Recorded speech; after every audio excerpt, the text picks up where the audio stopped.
So before we kick off with our discussion about our clear compound pot, I'd just like to welcome our returning panel of experts for the last time this year.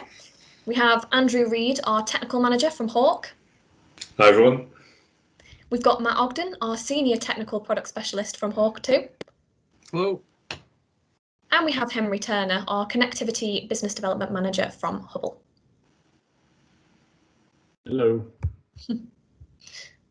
So let's start off with the questions. So first of all, why was the clear elastomeric compound pot developed? So I can take that one.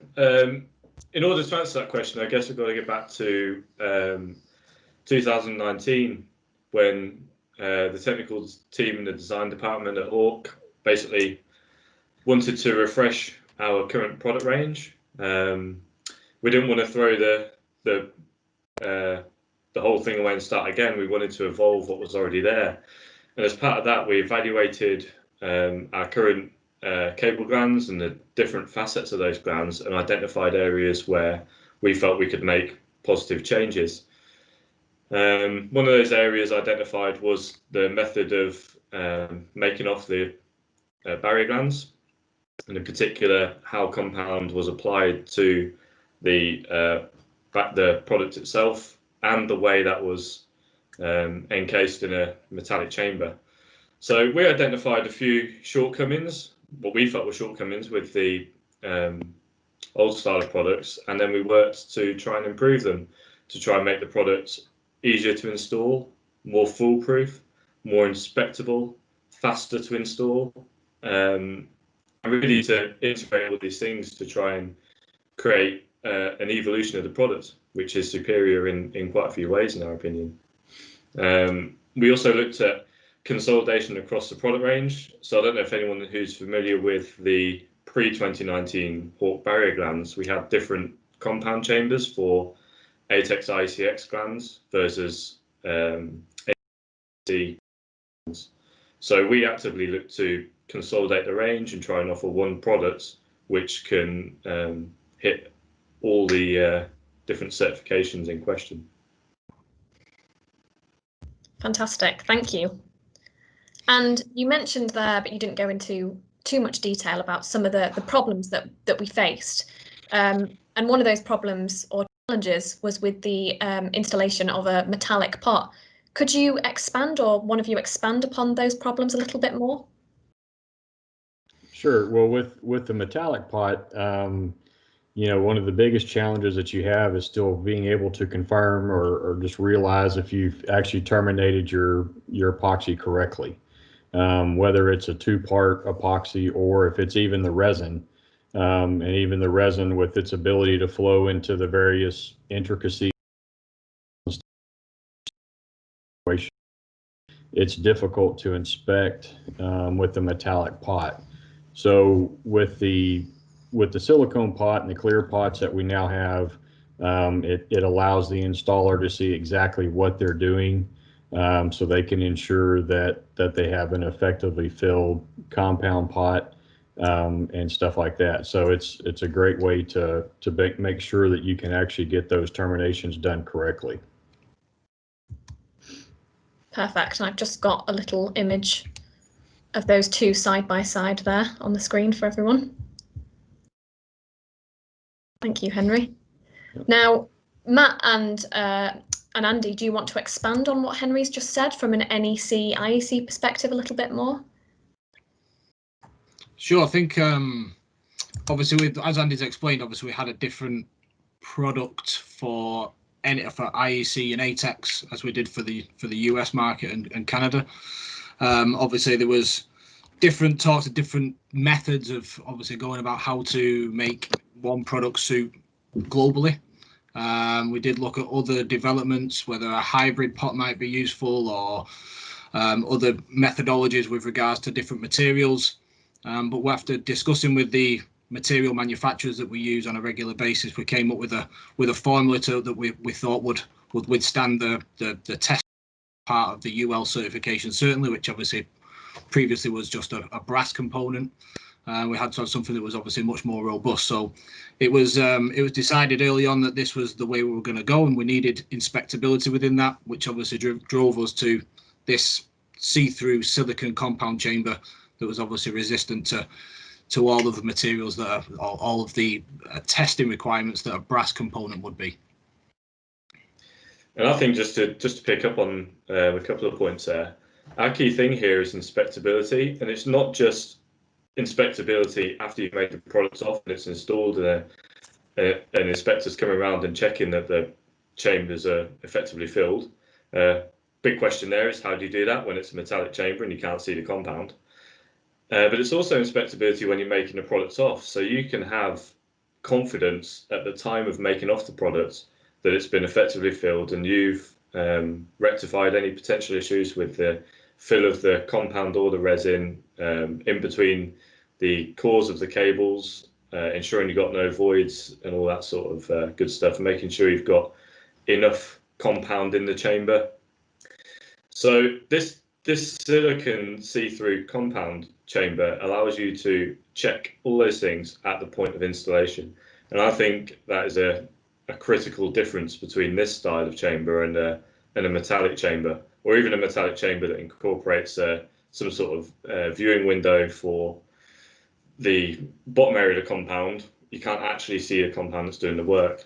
So as far as I'm aware, this is the only chamber where you can see the compound barrier. The second point, I was just going to say that the second point I was going to bring up is just that this release of the product is a two-part thing. It's not just a silicone compound chamber, but it's in conjunction with our liquid pouring resin. We identified inspectability as a key issue, which Hawke is always very keen on identifying your seals in situ if at all possible. So we wanted to do that with the silicone compound chamber, but we also wanted to make it easier and quicker to make off your compound into the product. And that's really the benefit that the resin gives you. The methods of making them off are quite different. And for those of you who are familiar with the putty, I think if you try the resin, you'll instantly understand how much easier it actually is to make off, particularly into a multi-core cable. Just one other point to touch on, I don't think you touched on it, Andy, was just regarding flame path maintenance and ensuring that obviously you've got an external surface tolerances to look after. Obviously cable glands come into multiple components as you dismantle them. One drops on the floor, you know, there's damage that can occur. So, you know, this method of installation of barrier glands and the method that we use to implement a material, a metallic component, obviously ensures that you're not going to have to worry about the flame paths in the way that you previously did. And just to clarify for people on the call, we've mentioned that the flame path could get damaged. What would happen with the installation if a flame path was damaged with a metallic pot in any way? Andy, do you want to pick that one up? Or? Yeah, well, yeah. It's clearly stated in the ATEX standards for sure that it's not allowable to repair a flame path. So in effect, if you've damaged a flame path on a metallic chamber, you've got to throw the whole thing away and start again. It's pretty difficult to remove the chamber without damaging the compound. If the same thing, for example, happened with the silicone compound chamber, it is possible to cut it off and replace it. It's just you just can't do that with a metallic compound chamber, or it's pretty difficult. I mean, obviously, if you compare it to the pre-19 ATEX ICX version, obviously we did have inspectability where you could remove that compound chamber. It's just that in the US side, with under NEC standards, you just couldn't use, and we didn't have anything developed with regards to material to be able to meet the requirements of the testing. So although you could do that in the IEC ATEX world, that was great.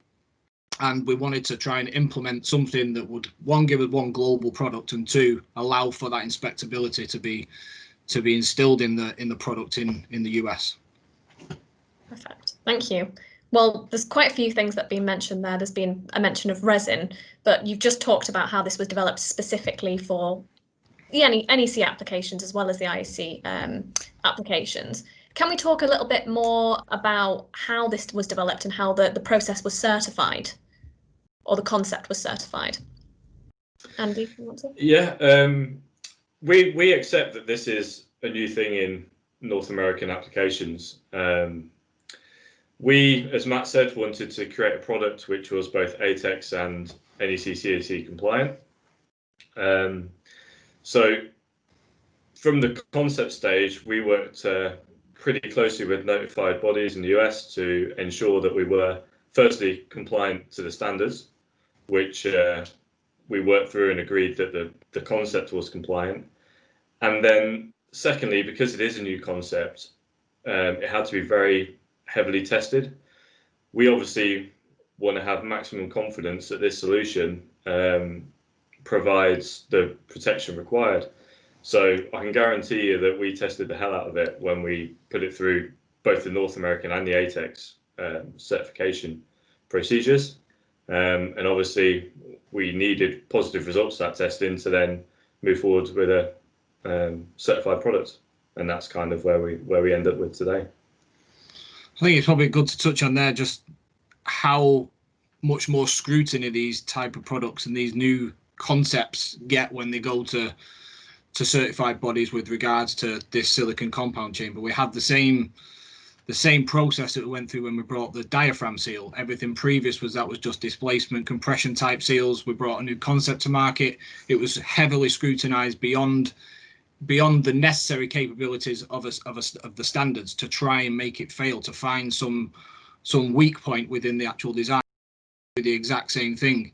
And there was at no point did they manage, certainly from the US side, where obviously we needed to change their kind of thought process with regards to a non-metallic compound part. It was over scrutinized, which probably means it's probably one of the safest seals in the marketplace from a barrier gland point of view, because it's had so much more scrutiny than a flame path or whatever. But obviously scrutiny has taken place over a number of years with regards to flame paths, and obviously they are classed as safe with regards to tolerances and different gas groups and things. So but the actual product itself, they didn't manage to fail it, as they didn't with the diaphragm seal. And it's all about, from a Hawke point of view, coming up with new ideas and new concepts. And as Andy said, we've worked with the certification bodies and the notified bodies to ensure that we can meet a requirement, but looking at it from a different way to get different perspectives of the installation and the methods that we want to try and install within the product through the actual certification process and to market. Fantastic. Henry, Andy, anything that you wanted to add to that? I just wanted to mention that in actively looking to find different ways of doing things, we're not just doing it for the sake of being different. What we're passionate about at Hawke is providing products which are easier to make off, faster to make off, and harder to get wrong, less open to damage, etc., etc. So we pushed it in this case because we passionately believe that this is a superior product to what we had before. We're not just being different for difference's sake, you know. Absolutely.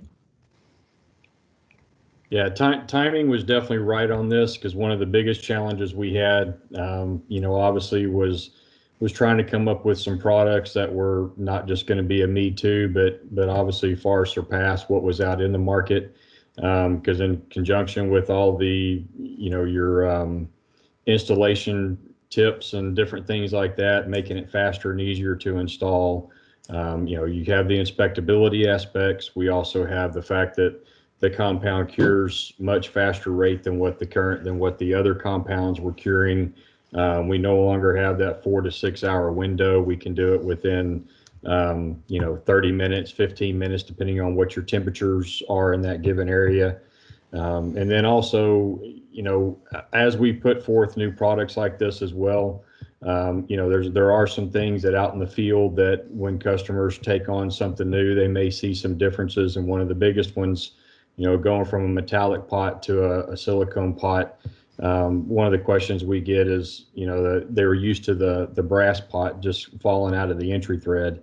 So some of the differences may be that, you'll have to actually pull on that silicone pot, pull it out. Sometimes there's a bit of a vacuum that can be created when they're doing the installations.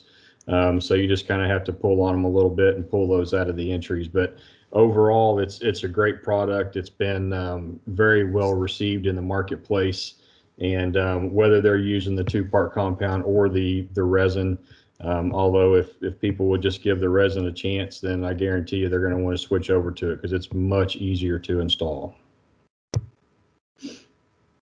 And let's talk about that a little bit more, shall we? What are the benefits of the Express resin? I'll take that one. Obviously, we've discussed a few already. Obviously, inspectability, speed of installation, ease of installation. The other one that springs to mind is obviously the method in which you apply the actual epoxy resin into the compound. So we use a 2-compartment syringe, tried and tested method, obviously used in many other industries before ours. That method of installation through the nozzle that we provide gives you a perfect 1-to-1 mix. So it ensures that everything is pre-mixed before it actually comes out the end and actually is applied to the compound, the cores inside of the compound chamber. The other one is obviously this was an epoxy that we've developed ourselves, or we've developed alongside a chemist in epoxy resins, and we wanted to ensure that we didn't get something too quick, we didn't get something too slow. It was just right. This is like the Goldilocks effect, if you like. We wanted to make sure that it was workable. We had enough time to work any voids that may occur, and obviously again that's one of the goals of it being flexible, is that you can manipulate the pot with the material in it. That allows you to push any air pockets out of the compound chamber should they occur. The other is obviously, like I say, the speed in which it goes off with regards to, you don't want it to be too long. You want it to be, we've got the speed around 10 minutes before it actually gels, which means you can then turn it from vertical to horizontal. The other is temperature. Obviously, the quicker it goes off, the hotter it gets. The longer it goes off, the cooler it stays. We didn't want anything to go off too quick where it would be deemed unsafe with regards to coming into contact with skin or obviously the environment it's in. So we wanted to ensure we kept the temperature down to a suitable level. The other is obviously you can see on screen that it's a black color. We wanted to give as much contrast between a filled and unfilled pot as possible. What that gives you is obviously ensures that you can visually see whether it's been whereabouts in the installation there may be a void occurring. In which case, like I say, you can use the soft material to manipulate the pot to drive out that void that may occur down at the bottom where the cable may sit on the resin stop seal that stops the resin pouring down the cable. The other is obviously the fact that we can supply this in various different sizes. One is, we limit the amount of waste. We have a 4 cartridge for our smaller cable glands. I think that's like M20 OS to M32 C size, and then we go up to a 24mm cartridge for C and C2, so M32 and M40, and then we have multiples of the 24mm cartridge for anything larger. We also have 50mm cartridges available, and they come with an app where they can be supplied with an applicator gun. It means you don't have to use your thumb to push the plunger down.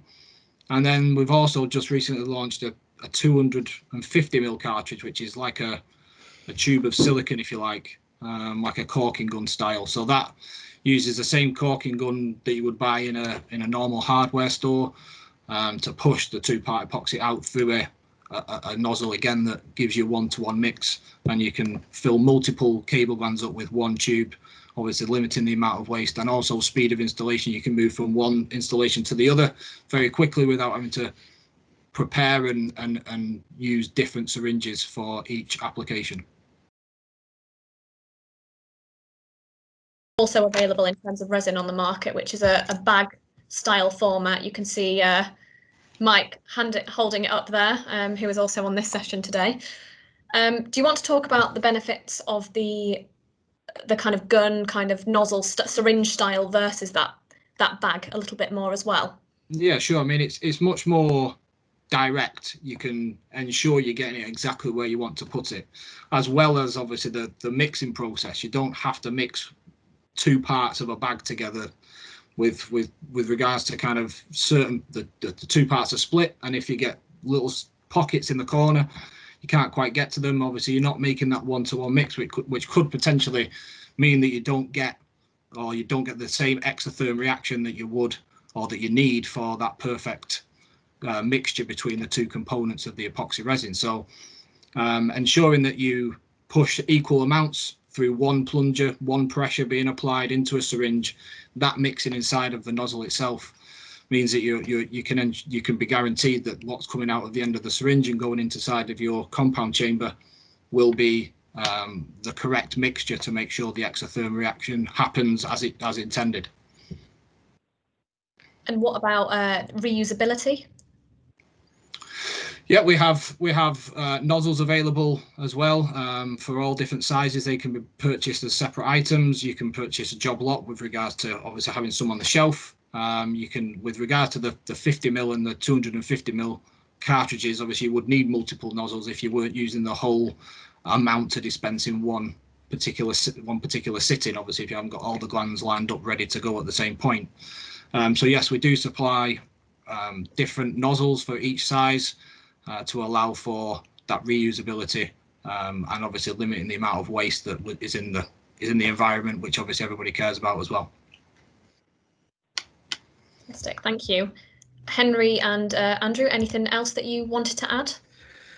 I was just going to pick up on a couple of points that Matt mentioned there. The first is that this resin has been formulated for our application, and that was really one of the challenges through the development process, was not only finding a resin which passed the testing for both ATEX and NEC CEC compliance, but also making or designing a resin which is as usable as possible for the installer.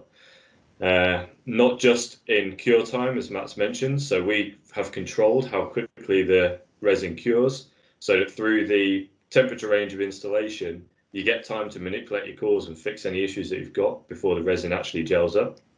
That was quite a challenge because we have got a wide range of temperature where the product can be made off, and temperature has quite a big effect on cure times for epoxies. The second characteristic that we try to design as effectively as possible is the viscosity of the resin. We didn't want it to be too liquid, so it just falls down any gaps and it ends up down the other end of your cable. We didn't want it to be too solid because you have to dispense it through a mixer nozzle and you want the resin to actually flow down through the gaps between the conductors in the cable.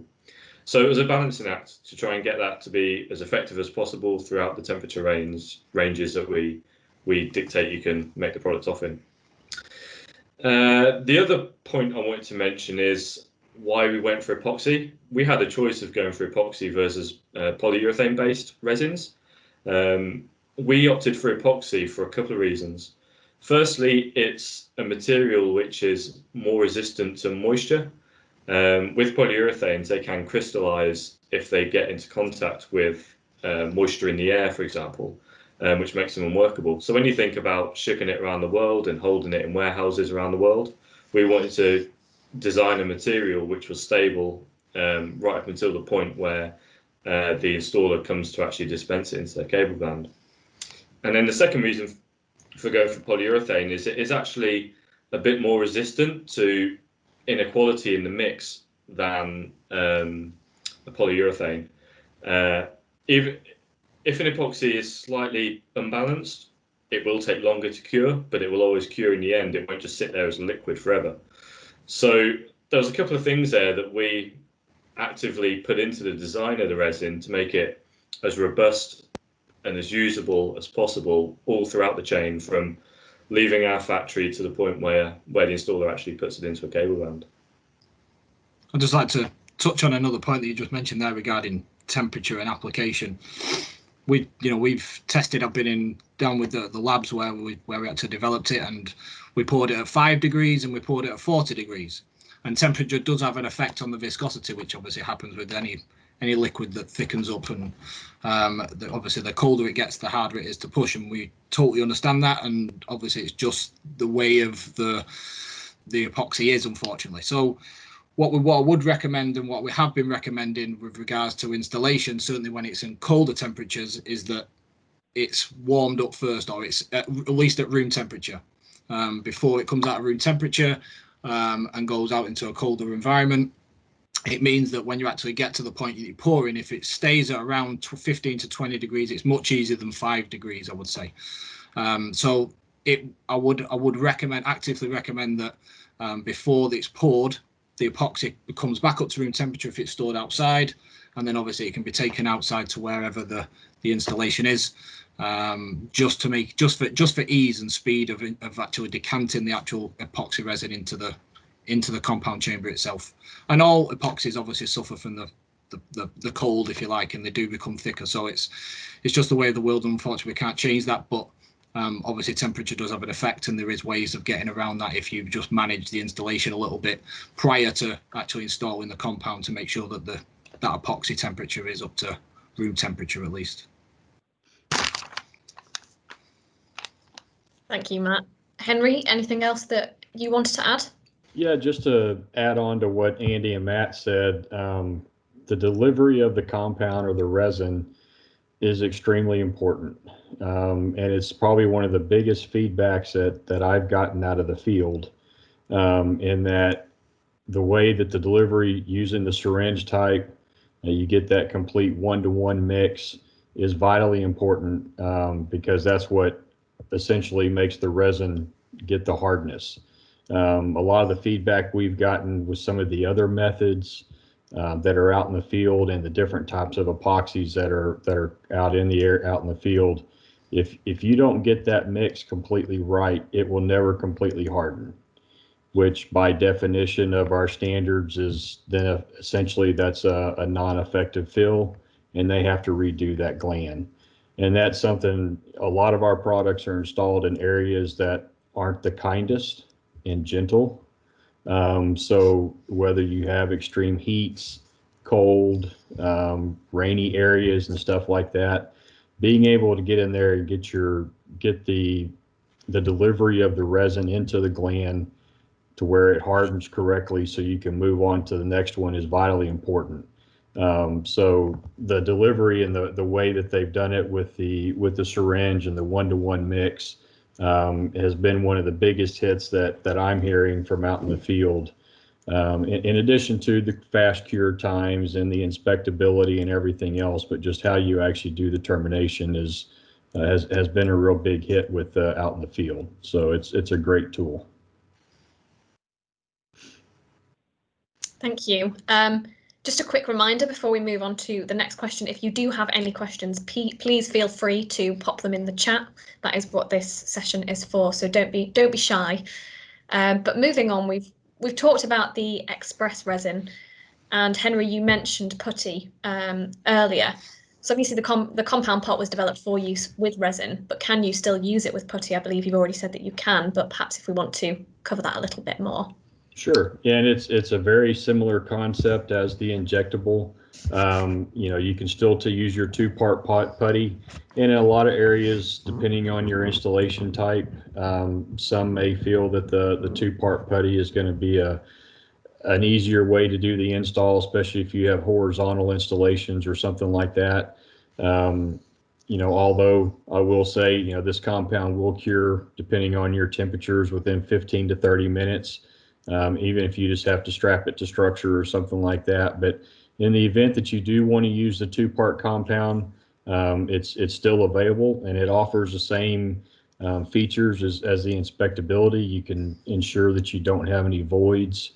And if you do, because it is a malleable type pot with a silicone, then you can also manipulate any voids, pack more compound in, and stuff like that. So we'll be able to address those types of issues.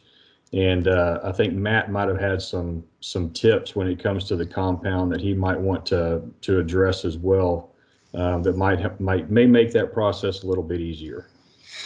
Yeah, definitely. Thanks, Henry.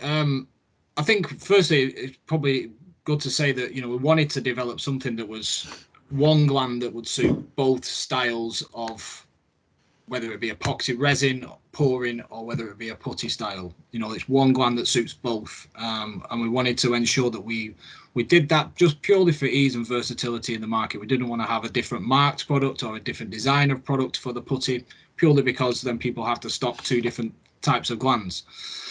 When using the putty style compound, it does differ slightly. Obviously, you've got something that's like a Play-Doh, and the same process applies with regards to applying it to the cores. You have to ensure you get it down the center and you pull the cores up together.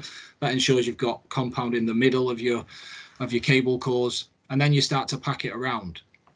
Now, before you get to that point, and when you're actually terminating your braid or armor, you get something. I think hopefully you can see that there is a little seal inside of this component, and what that does is sits on the inner sheath of your cable, and that stops the resin, the liquid, pouring down the outside of the cable. Now that can be removed, and that's what we're actively recommending, is that if you are installing a putty style gland, to remove that seal, because what it does allow is for the displacement to manipulate around the cores much more easier, with regards to the way that the compound chamber fits onto the groove that's machined onto the spigot section. It gives you an area for the compound to move into. So yes, removing that resin stop seal is certainly helps and eases the actual installation for when you're actually pushing the compound chamber on, to push and displace the compound to ensure that you get a fill around all the cores and to the surface of the compound chamber, that you can obviously visually see whether you have any voids. If you do have any voids, it's a case of you can see it, you take it off, you take your putty off, and you retry again. And once, obviously, hopefully the second time you will get it correct. The use of the entry is something else that we should highlight at this point. I think obviously the method in which you installed the previous gland, this one is slightly different. So anybody that has now touched or is going to be receiving some of the new design needs to be aware that the compound chamber, when installing with putty, needs to be inside of the entry, because the entry is what keeps the shape. Because it's soft and malleable, whereas the previous one, if certainly from all parts of the world, because the ATEX version had a Santoprene solid plastic pot, and obviously the US side had the brass component. This is now malleable, so as you're pushing it into place, you would not be able to stop yourself from applying pressure to the actual surface and deforming the compound inside of it. So by using the entry, that keeps the formation of the compound chamber, so as you push and displace the compound material, the putty material, it maintains its shape, and then you can remove the entry and see whether it's actually pushed into all of the crevices that it needs to, and move to the surface of the compound chamber that you can visually inspect. There's no need to take off the silicone pot. Once it's obviously gone hard, you can see through to make sure that there is no cracks or areas in which any voids may have occurred. So it's just slightly different, just things to be aware of. Obviously there is differences between the new and the old. Hopefully not too much of a difference, but to allow for that pouring resin seal to be used in this particular design, that's just we've had to install, or had to give instruction for when you are installing a putty type gland. Thank you, Matt. Henry or Andrew, anything you would like to add? I was just going to make a comparison between the putty and the resin. So one of the reservations that people have about resin is the fact that in filling the pot to the top, you might overdo it and it spill over, create a mess. You can get resin on your entry threads, and then that causes you issues with your gland installation. So with the silicone pot, there is a fill line on it, which is not at the top of the pot. So all you've got to do is fill the resin up to maybe 5 millimeters before the top, and that ensures you've got a deep enough level of fill to comply with standards and correctly install the gland. So that is something that we have actively addressed. You don't have to brim the pot with the resin, you just have to get it up past the recommended fill line to be compliant. It's probably worth to say that, you know, actually part of the standard it always states you need 20 mil, whereas 20 mil of solid barrier with regards to a compound gland. We have a 30 mil compound chamber, so that fill line is basically where it then goes parallel to and vertical again inside of the pot because it tapers in the middle. As long as it's above there, then it would be acceptable. We recommend that it's filled to a fill line closer to the top, which is again marked as well. And this just ensures that you've got a little bit of belt and braces built into the design to meet the requirements and ensure that you're just putting a little bit more in. Great, thank you. Well, we have a couple of questions in the chat, so we'll just run through those. First of all, it's a question from Bill. Thank you, Bill. We've not mentioned the HSE side effects of the resin. What is the effect on the skin and eyes? And maybe if we want to cover that both for the putty and the resin, as well as our recommendations there. So the recommendation from a resin side is that you wear standard PPE. So there's gloves supplied with the resin itself. And the instructions do say we recommend that you wear goggles as well, just to protect your eyes when using it. The point I'd make is it's no more hazardous than an oral diet that you can buy from B&Q or Home Depot. So it's just taking reasonable precautions when using epoxy types of substances, which we would always recommend. Perfect, thank you. And with the putty as well, obviously the gloves are similarly supplied with that. So, okay, well, moving on to the next question from Hans. The resin sold with the gland is more than necessary for one gland. Why is this? And how many glands can you make off with the resin delivered with the gland? I think that all depends on the size of the gland that you received. Obviously, as I mentioned, we have multiple different sizes, and then you get multiple amounts of the different tubes to make up the amount you need. And the amount differs between every cable gland based on the number of cores, the size of the cores. You could have one installation where you get the full 80% fill that you're allowed in barrier glands, in which case you need very little. But then you may get something that's got a much smaller area with regards to the cable cores and the area that's taken up, in which case you need some more. So we have to ensure that we give enough to fill the actual compound chamber, and we give actually enough to fill it without anything inside of it. That just ensures that we meet everybody's requirement, but obviously we understand everybody's requirement does differ with regards to the area that's being filled inside, which is determined by the cable type. As I also mentioned, obviously we do have the ability to purchase additional nozzles. So if you receive an O-size gland, for instance, yes, because of the nature, we have a 14 mil cartridge for O, A and B, so a 20 mil O size, 20 mil A size and a 25 mil B size. There is going to be surplus, but you don't have to use a fresh cartridge every time. Within the 14 mil there is a cap. It's supplied. It comes in the actual plunger itself. It just presses out. That can cap off the two compartments and ensure it doesn't mix and there's no contaminants that get inside. At that point you can then purchase new nozzles.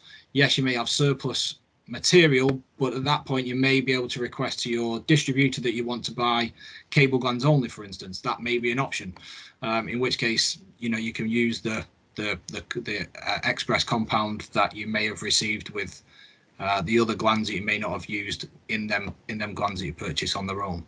So there is ways around it. We have thought of a few different scenarios with regards to that, and we hope that obviously as and when people do have surplus, we can help and try and mitigate the amount of excess compound that may be in the field.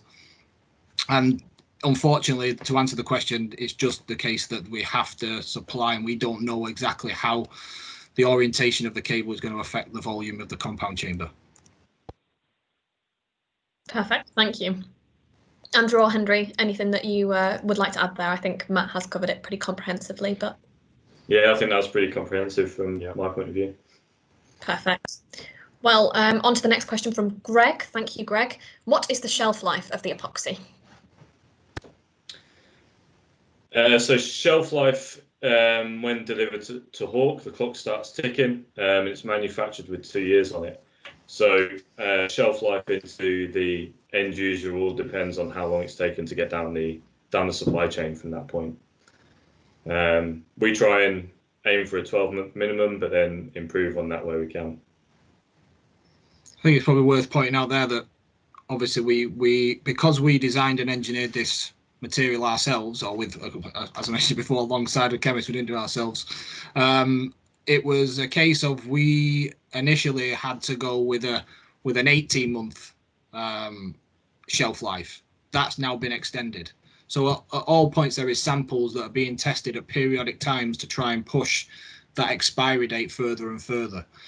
We want to hopefully try and get even higher than 2 years if possible, but it takes that amount of time before we can test the samples that are 2 years or 2.5 years old with the next one to see whether it functions in the same way as it was intended on the day it was made.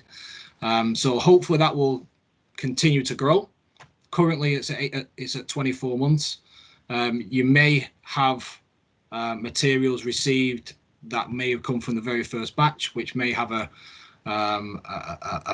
fill date of, like, a born date of a particular date and only 18 months to the expiry. So although that's the case, we will issue letters if needed to say that it is now 2 years, and you can go from the birth date of the product 2 years, 24 months on from that. Okay, thank you. And do you have any storage recommendations for the resin? Dave has asked as well, to ensure that it meets that lifespan. He said he recalls the bag type resin needs to be stored around 25 degrees Celsius. And it's the same for this one as well. 25 degree storage conditions is recommended to get the full lifespan of the product. We have spoken to the chemists, and if it does go above that 25 degrees, you can expect to reduce the lifespan by 1/3. So although obviously that's not necessarily state on the actual product itself, because we recommend that it's stored at 25 degrees, if you do find that it is stored over that for any prolonged periods of time, then it will decrease the expiry date and the lifespan of the product, and we anticipate by that timing of 9 months. Perfect, thank you. And Bill, for your question, I think we'll get back to you offline regarding your follow-up question there. But again, just to follow Andy and Matt's advice, we'd recommend following the PP recommendations that we have when using these products. So this is the last chance to get your questions in on the chat. Andrew, Matt and Henry, did you have anything else that you wanted to flag during this session?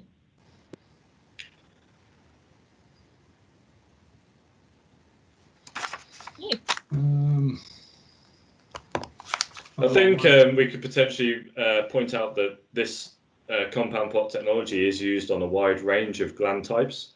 So it does cover solid armor cable, metal clad cables, steel armor cable, braided cable, and unarmored. So it is a technology that we have applied to different types of armor clamping for both ATEX, ICX and NEC application. Great point, thank you. Henry, Matt, anything else from you guys before we finish up? No, nothing for me. I think we got it covered. All right, well, don't think there are any more questions in the chat there. So thank you all for joining us, and thank you to our panelists. And we will see you in the new year. Thank you. Thanks, everybody. Thanks, guys. Thank you. Thank you. See you later.